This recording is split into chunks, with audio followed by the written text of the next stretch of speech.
Hi everyone, I'm back to read the next chapter, chapter 5, in Happy Birthday Felicity, book 4, A Springtime Story. Chapter 5 is called The Long Dark Night. Felicity gave up. She trudged up the stairs to her bedchamber. She had never felt so miserable in her life. She threw herself on her bed and wept bitterly. Felicity cried until she had no more tears. Then she sat by her window, watching the rain fall softly, silently, until the sky was dark. She wished with all her heart she had not taken the guitar. She wished she had not left the guitar at Elizabeth's house. Most of all, she wished she had not heard Mr. Cole and the officer talking. The burden of what she had heard them say was too heavy for her to bear. She wanted to forget it, but she could not. She knew she had to tell someone about the plan to steal the gunpowder. There were only two people that could help her, Ben and Isaac. Felicity waited until she could no longer hear the deep murmur of voices from the parlor.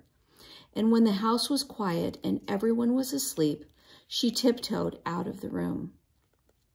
Down the stairs she went without making a sound. She hurried out the door, across the yard, and to Ben's room above the stable. When Felicity got to Ben's door, she found it was closed tight and latched. How could she wake him? If she called to him, she'd wake Marcus and the horses. Felicity had an idea.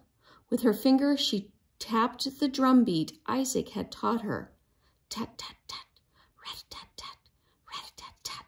Once, twice, 3 times, she tapped the beat that meant wake up. It worked. Ben opened the door. "Lissy," he gasped. "What is it? What?" "Shh," cautioned Felicity. "Listen, it's tonight. Ben, the Marines are coming to steal the gunpowder tonight. I heard an officer say so when I was at the Coles. Come quick. We've got to wake Isaac. We need his drum." Ben looked dazed. "Lissy," he began. "Come now," hissed Felicity impatiently. "We have no time to waste." Ben nodded.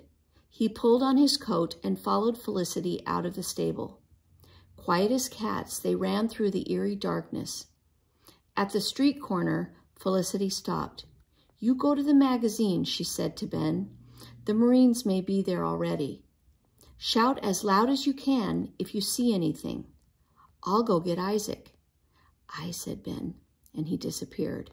Felicity hurried on. The sky was so clouded. She felt as if she were swimming through black water without a single star to guide her. Alone, she ran through the deserted town, past the back streets to Isaac's house. Felicity knew Isaac and his brother slept in a shed attached to the back of the house. She crept up the door and rattled it. "Isaac," she whispered. "Isaac, wake up." Isaac opened the door a crack. "Felicity," he said, "what's the matter?" "Come with me, you've got to," said Felicity. "The Marines are going to steal the gunpowder tonight. Ben is already at the magazine, keeping watch. You must come and bring your drum to sound the alarm." Isaac looked hard at Felicity. "It is very dangerous for a black person like me to be seen on the streets in town at night," he said. "If I were found," he shook his head, "it would not go well for me." "I know," said Felicity, "but you must trust me, Isaac. We've got to stop them from stealing the powder. Please, you must help." Isaac didn't say another word. He picked up his drums and drumsticks, grabbed a cloak, and followed Felicity. They found Ben crouched against the brick wall that surrounded the magazine. "Nothing yet," he whispered. "And look, there's no guard here tonight. Someone is definitely up to no good." Isaac, Ben, and Felicity huddled together in the rainy darkness. Isaac covered himself and his drum with his cloak. Hour after hour they waited. The night became colder, wetter, blacker. They heard nothing. They saw nothing. "It is past midnight," whispered Isaac. Felicity was too cold and too frightened to be tired. Doubt began to creep into her mind, cold as the chill from the rain. Over and over she repeated to herself what she had heard the officer say to Mr. Cole. "The governor's Marines are about 5 miles away, at Burwell's landing on the James River. They'll come very late tonight and take the gunpowder out of the magazine." She had not misunderstood, had she? She couldn't be wrong. Ben shifted restlessly and sighed. Isaac accidentally knocked his foot against his drum. Clunk. Then a moment later, clunk. Felicity tensed. She held her breath. Clunk. There it was. Again. That was the unmistakable sound of a cart. Clink. That was the sound of a harness. Then Felicity heard footsteps. Ben and Isaac looked at her. They heard the sounds too. "Lift me up so I can see," whispered Felicity. She stood on their shoulders and peeked over the top of the wall surrounding the magazine. By the light of a lantern, men were loading barrels of gunpowder onto a cart. They worked quickly and quietly, their shoulders hunched against the rain. Felicity slipped to the ground. "The Marines are in there. They are loading the gunpowder on a cart," she said. "Beat your drum, Isaac. Beat it as loud as you can." Isaac flung back his cloak. He pulled the drum strap over his shoulder and began to pound on his drum with all his might. Brum-pum-pumpity-pump, brum-pum-pumpity-pump.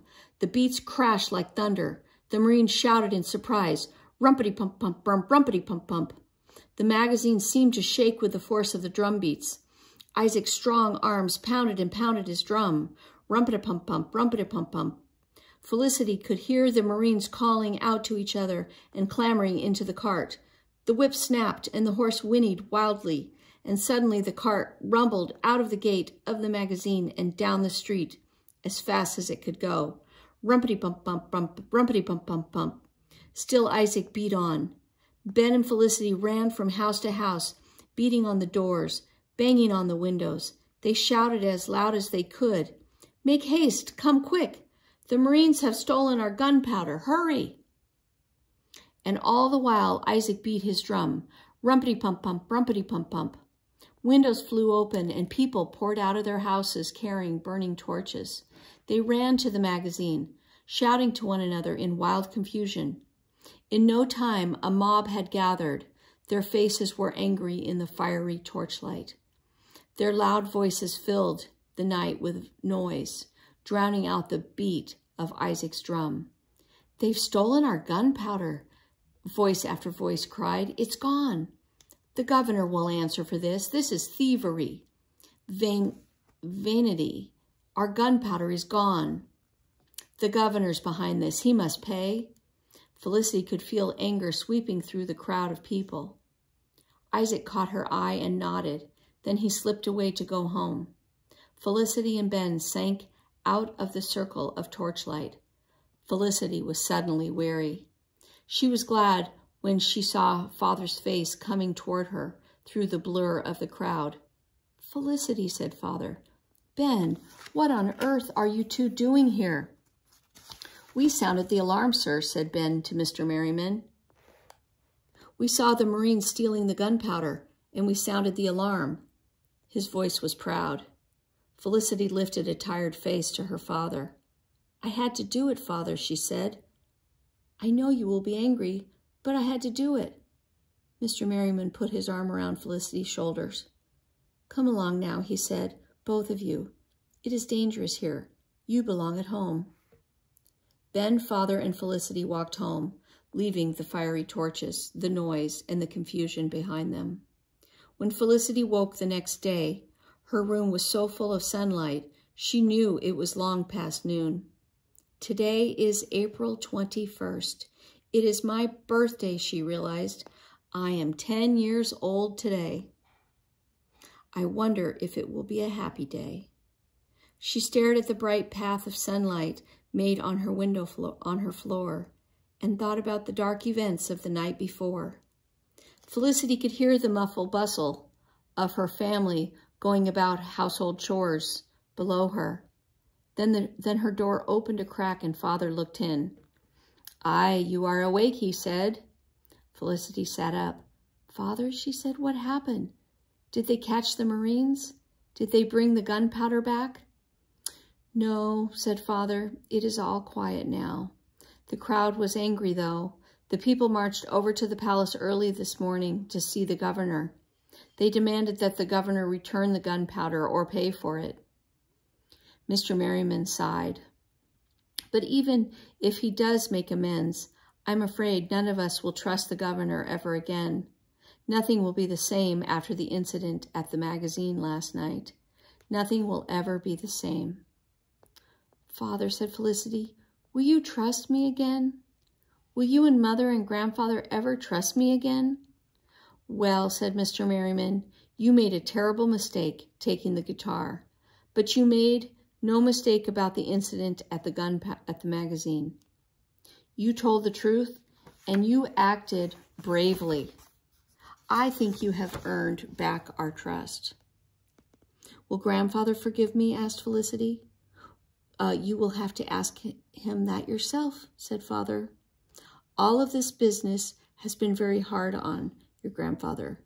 He feels a great loyalty to his king, but he has lost faith in Governor Dunmore. He thinks the governor was wrong to have taken the gunpowder. 'Tis hard for an honorable gentleman like your grandfather when he loses his trust in someone he once respected." Mr. Merriman kissed Felicity's forehead.